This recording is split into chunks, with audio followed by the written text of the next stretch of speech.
Audio Jungle.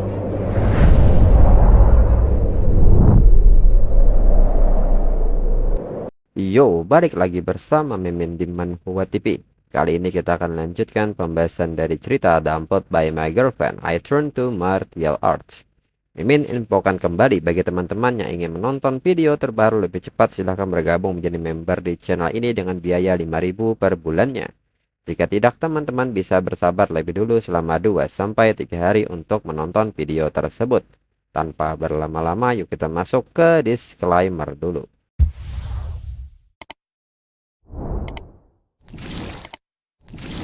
Disclaimer, silahkan abaikan hal ini jika kalian sudah mengerti. Ini peringatan mengenai konten di channel ini. Video ini berisi alur cerita komik yang mempermudah bagi teman-teman untuk mengetahui isi ceritanya dan memahami alur ceritanya. Jika ada kesamaan tokoh, tempat, maupun isu yang sedang hangat, itu benar-benar tidak disengaja. Dan peringatan bagi teman-teman untuk tidak mencontoh atau meniru perkataan maupun perbuatan yang tidak baik yang ada di video ini. Karena cerita ini hanyalah fiktif belaka. Jika mengerti, yuk kita masuk ke ceritanya. Fang Ye yang melihat balasan Jialan pun bertanya soal mereka punya pionir kuat yang bisa diandalkan ini. Fang Ye pun menilai bahwa itu kelewat belak-belakan. Mengapa Jialan tidak bilang saja dirinya mengenal Fang Ye? Dirinya tahu pionir seperti Fang Ye tidak akan tertarik apakah Fang Ye berani. Lalu Fang Ye pun memberitahu Lin Yi bahwa Jialan sepertinya membahas soal dirinya. Fang Ye pun menyebut ini menarik. Extreme Drag Zone ini dirinya ingin memeriksanya. Di samping itu, Jialan pun mencermati isi pesan dari Lin Yi yang memberitahukan bahwa tim mereka terdiri dari 3 orang. Para pengawal Jialan pun bertanya soal tim mereka ini.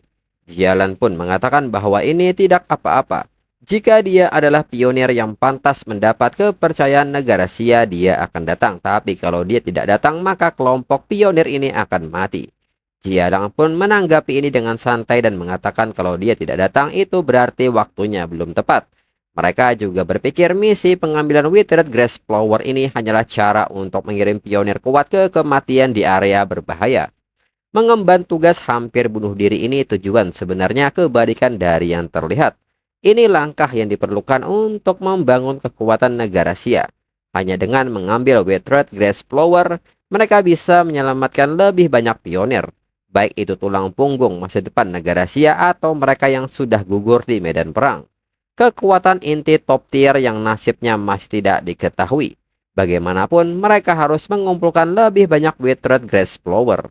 Guru adalah satu-satunya pionir di negara Xia yang mencapai ranah Diamond. Mereka harus menggunakan Withered Grass Flower untuk menyembuhkan dan membangkitkannya. Seorang kekuatan ranah Diamond di area kebangkitan Spirit Key nilainya setara dengan senjata nuklir saat ini. Mereka adalah keunggulan terbesar mereka dalam negosiasi dengan negara lain, baik sebelum maupun sesudah kebangkitan. Jadi meski mereka harus mengorbankan beberapa Jialan, beberapa sekuat atau bahkan lebih banyak pionir itu sangat layak. Namun pengawal ini menyebut bahwa misi itu memang penting, tapi tubuh Jialan juga penting. Mendengar hal ini, emosi Jialan seketika naik dan bertanya soal tubuhnya. Jialan menegaskan bahwa memang itu sangat penting karena hidupnya kembali berkat rekan-rekannya. Namun di saat itu Jialan terhenti sejenak dan meminta maaf karena berteriak kepada pengawalnya. Pengawalnya pun mengatakan bahwa dirinya yang bicara sembarangan dan bertanya apa sakit kepala Jialan kambuh lagi. Jialan pun menyebut ini tidak apa-apa, belum waktunya untuk obatnya. Dirinya hanya teringat sesuatu. Namun sekarang itu tidak apa-apa. Itu semua hanya masa lalu sekarang. Lalu bayangan mengenai kejadian masa lalu terlintas kembali di mana seseorang saat itu berteriak mengenai evakuasi segera untuk sekuat Sword Bearer. Lalu salah seorang dari mereka menyebut bahwa zona Pitch Black benar-benar tempat yang luar biasa. Dan orang itu mengatakan kepada Jialan bahwa misi Withered Grass Flower ini mereka serahkan kepada Jialan sekarang. Demi guru, demi negara Xia dan demi semuanya. Jialan mengatakan kepada kaptennya bahwa dirinya tidak ingin ini. Dirinya tidak akan pergi dari tempat ini. Kapten pun menyebut bahwa atribut mereka serahkan kepada Jialan. Mereka berharap Jialan bisa memanfaatkannya. Jialan harus kembali hidup-hidup. Kembali ke waktu sekarang. Jialan pun memberitahu pengawalnya bahwa timnya memberinya spirit power mereka pada dirinya. Tapi mereka tidak tahu kalau itu ternoda oleh darah. Atau jika Withered Grass Flower tidak sepenuhnya dipanen, itu tidak berguna. Lalu 1 jam 45 menit kemudian, Old Soul Tree pun mulai mengeluh dan bertanya berapa kilometer lagi mereka harus berjalan. Mereka berdua sangat kuat, mengapa tidak terbang sedikit saja? Lin Yiyi pun mengatakan bahwa Spirit Key belum sampai pada titik di mana manusia bisa bebas terbang. Bahkan pioner pun tidak ada. Lalu Fang Yi pun memberitahu mereka bahwa sepertinya di depan itu zona pitch black. Fang Yi pun menilai bahwa area itu diselimuti atribut kegelapan. Bahkan dengan lapisan barrier, seseorang masih bisa merasakan aura yang tidak enak itu. Lalu Old Soul Tree pun menyebut bahwa kehadiran menjijikan ini ratusan kali lebih menakutkan daripada anomali yang mereka temui tadi malam. Namun jika dipikir lagi, ini mungkin ribuan kali. Lin Yiyi pun meminta Old Soul Tree tetap tenang. Mereka sudah sampai sejauh ini. Namun Fang Yi meminta mereka untuk melihat ke depan. Ini situasi yang cukup bagus. Tidak dirinya sangka ada begitu banyak pionir yang datang. Lin Yiyi pun mengiyakan hal ini. Dirinya rasa bukan hanya karena hadiah yang katanya murah hati. Sama seperti yang dirinya alami dengan area 81. Atribut kegelapan itu licik, mematikan dan penuh permusuhan terhadap manusia. Tapi sekarang ada banyak anomali atribut kegelapan di dalam kota. Fang Ye pun membenarkan hal itu. Dirinya sudah menghadapi dua anomali atribut kegelapan secara langsung sebelumnya. Salah satunya adalah Beast Mutant Kelinci. Menyebutnya kelinci itu murah hati, lebih mirip rodent raksasa. Yang lain adalah ular yang mengintai dengan lilin malam di pabrik. Lebih cerdas daripada bis kelinci. Mereka bisa berkoordinasi untuk membuat penyergapan. Bahkan sekuat asosiasi Spirit Key nyaris dihabisi. Yang terpenting, seperti yang dikatakan Lin Yiyi, anomali sangat licik, tampaknya sengaja menghindari pertahanan militer di perbatasan kota. Mereka tidak tahu metode apa yang mereka gunakan, tapi sekarang anomali muncul semakin sering di dalam kota. Ini sudah mulai tidak terkendali, jadi mereka harus melakukan perjalanan ini. Lalu saat di depan gerbang, pasukan asosiasi Spirit Key juga ada di sana dan King Ying secara tidak sengaja melihat Fang Yi yang sedang berjalan menuju gerbang. King Ying pun agak kaget saat melihat dia datang dan membawa dua gadis. Anggota King Ying pun seketika menegurnya karena berbicara sesuatu. King Ying pun berharap Fang Yi tidak menyadari kehadirannya di sini. Namun nyatanya Fang Yi dengan cepat menegur King Ying. King Ying yang sudah menerima data sinkronisasi militer tentang Fang Yi seketika menunjukkan gestur malu-malunya. Dan tidak menyangka Fang Yi benar-benar datang ke zona pitch black ini. Ini berita bagus. Old Soul Tree pun bertanya siapa gadis ini. Jangan-jangan dia kakak ipar Lin Yiyi. Dan Yiyi pun kaget dan bertanya apakah itu sungguhan. King Ying pun menyebut ini salah paham. Fang Yi pun menyebut itu tidak benar. King Ying cuma membantu urusannya. Dia adalah Kapten Su King Ying dari asosiasi Spirit Key. Lalu di saat itu pioner lain mendekat dan menyebut Fang Yi dan yang lainnya sebagai sekelompok bocah yang sok jago. Pioner sekarang semuanya muda-muda. Sopan santun nol, bahkan tidak menyapa yang lebih tua dengan benar. Orang ini pun bertanya apakah mereka masih main-main di sini. Apakah mereka tahu tempat apa ini? Dirinya harap mereka bisa saling mengandalkan di dalam zona pitch black nanti. Old Soul Tree pun nampak kesal mendengarnya dan meminta si pria tua menjaga mulutnya. Apakah si pak tua tidak tahu siapa mereka? Namun Fang Yi segera memberi isyarat kepada Old Soul Tree untuk menghentikan hal ini. Old Soul Tree pun meminta pria tua ini untuk mengurus urusannya sendiri. Nanti bisa jadi pria tua yang mati ketakutan. Lalu tak berselang lama ada yang datang mendekat dan ternyata itu adalah angkutannya. Si pria tua pun mengajak yang lain untuk melihat apa yang mereka dapatkan dan saat pintu mobil dibuka ternyata itu adalah Jialan. Dan itu benar-benar dia. Old Soul Tree pun bertanya-tanya siapa sebenarnya Jialan, masuknya sangat megah. Fang Yi pun mengatakan bahwa dia pasti yang membuka gerbang untuk mereka. Dan saat Jialan telah berdiri di depan gerbang, Jialan kini mengeluarkan sebuah keystone dan bersiap membuka gerbang. Jialan pun menegaskan karena semua orang sudah di sini maka gerbang kini dibuka.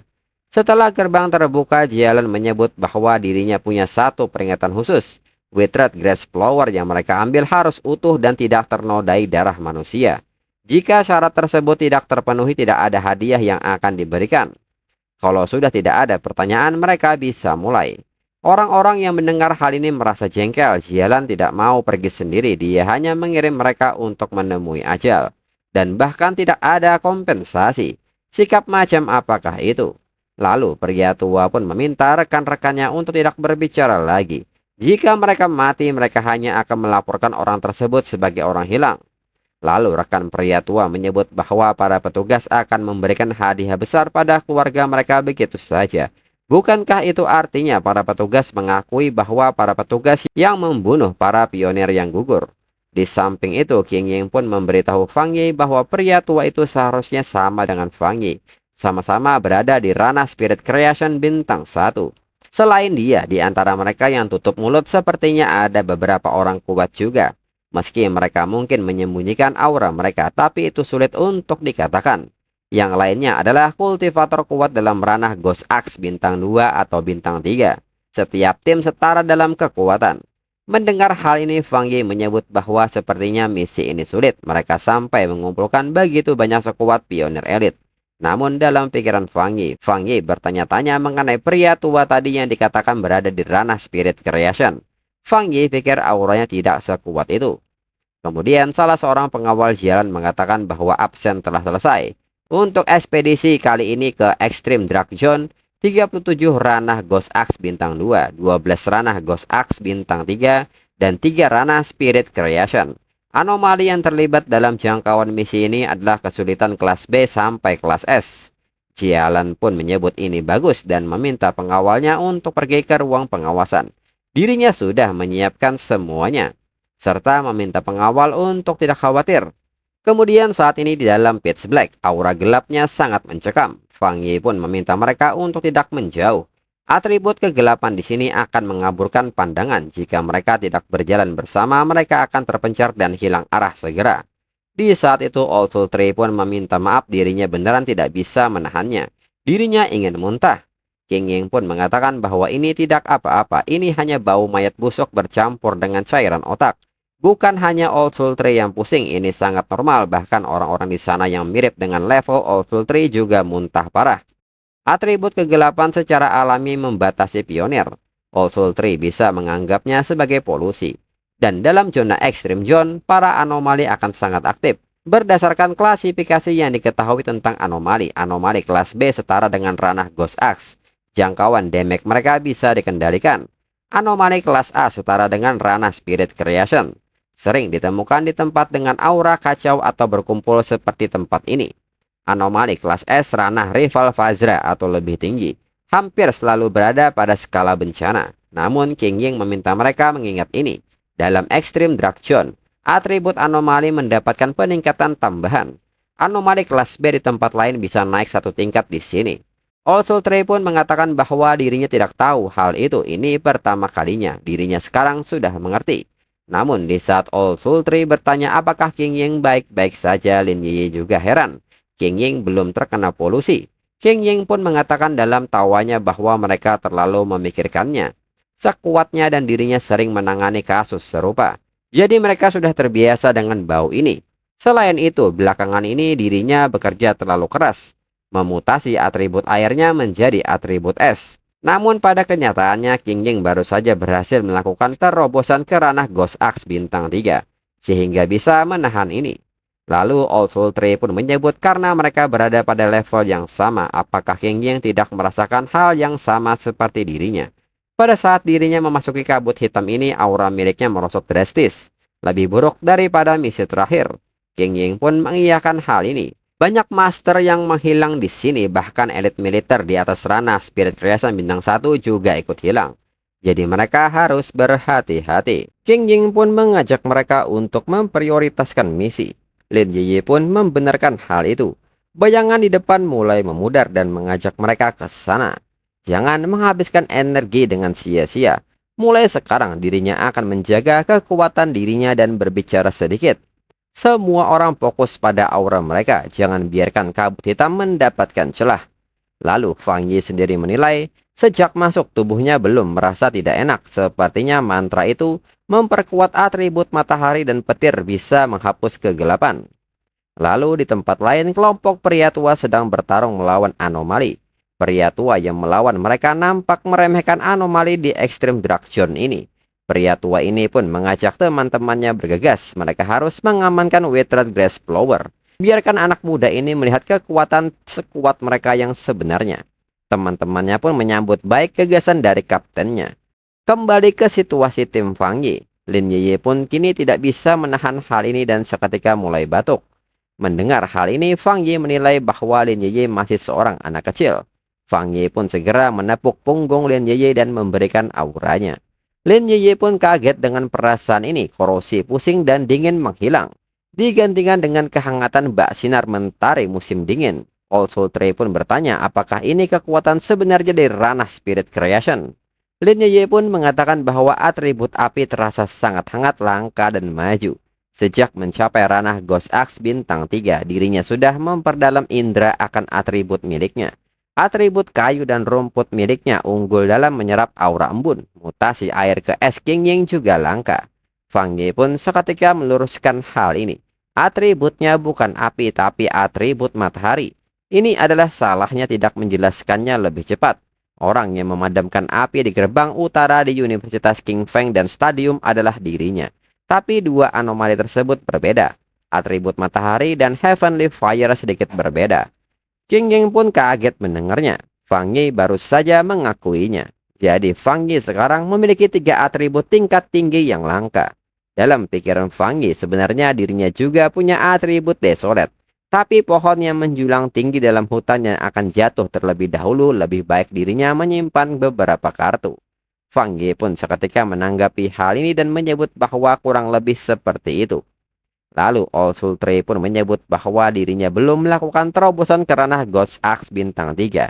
Jadi indera atributnya tidak jelas, tapi secara garis besar dirinya berjalan dalam jalan besi. Dirinya bersumpah setelah mereka keluar dari sini, dirinya tidak akan pernah menggoda Fang Yi lagi. Dengan ini, apakah atribut matahari Fang Yi juga bisa menghangatkan dirinya? Fang Yi pun mengerti dan memberikan auranya. Lalu anggota tim King Ying pun bertanya apakah yang mereka berdua lakukan dengan menepuk seperti itu. Fang Yi pun seketika bertanya mengapa sekuat King Ying tidak mencobanya juga. King Ying pun menyebut bahwa itu sepertinya tidak buruk dan segera Fang Yi memberikan auranya. Namun di saat itu tiba-tiba ada monster yang mendekat. Menyadari hal ini, Fang Yi meminta mereka semua untuk waspada. Ada anomali yang datang. King Ying pun seketika melepaskan energi esnya dan bertanya apakah itu. King Ying pun meminta All Soul Tree berhati-hati dengan yang ada di depannya. Itu adalah anomali kelas A. King Ying menyebut bahwa dirinya akan menanganinya dan kembali melepaskan serangan esnya. Namun setelah melihat serangannya, King Ying merasa level kesulitan ini berbeda. Dan dia sekarang menghilang.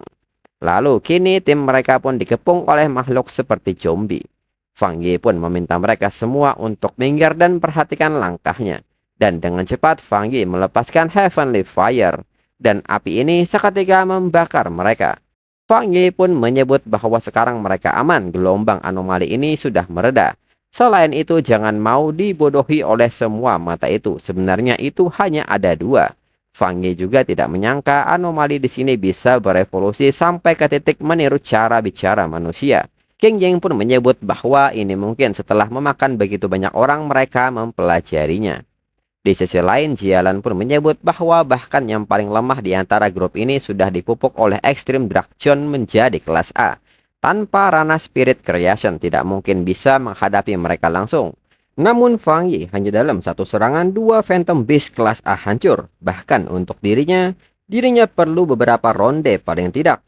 Kemudian Lin Yeye pun mengatakan jika semuanya seperti perkataan King Ying, maka mereka harus tetap bersama. Jika tidak, dirinya yakin anomali mungkin bisa menyamar dan menyelinap ke tempat mereka dan menyerang saat mereka lengah. Lalu All Soul Tree menilai aura offensive yang sangat menakutkan, lebih kuat dari demon kucing atau zombie. Bahkan melewatinya saja bisa membakar dirinya hingga mati. All Soul Tree pun bertanya-tanya apakah ini tekanan ranah. Sepertinya dirinya tidak bisa bernapas. Lalu di saat itu Fang Yi mendengar sesuatu. Lin Yeye pun bertanya bukankah ini terdengar seperti ombak. Lalu tiba-tiba area tersebut terjadi sebuah guncangan seperti gempa bumi.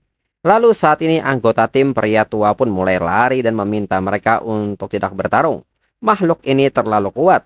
Orang-orang pun seketika berteriak meminta tolong. Inilah makhluk yang bahkan menyebabkan kerugian besar bagi unit legendaris, yaitu Darktide. Dan untuk episode selanjutnya tunggu minggu depan lagi. Sekian dan terima kasih.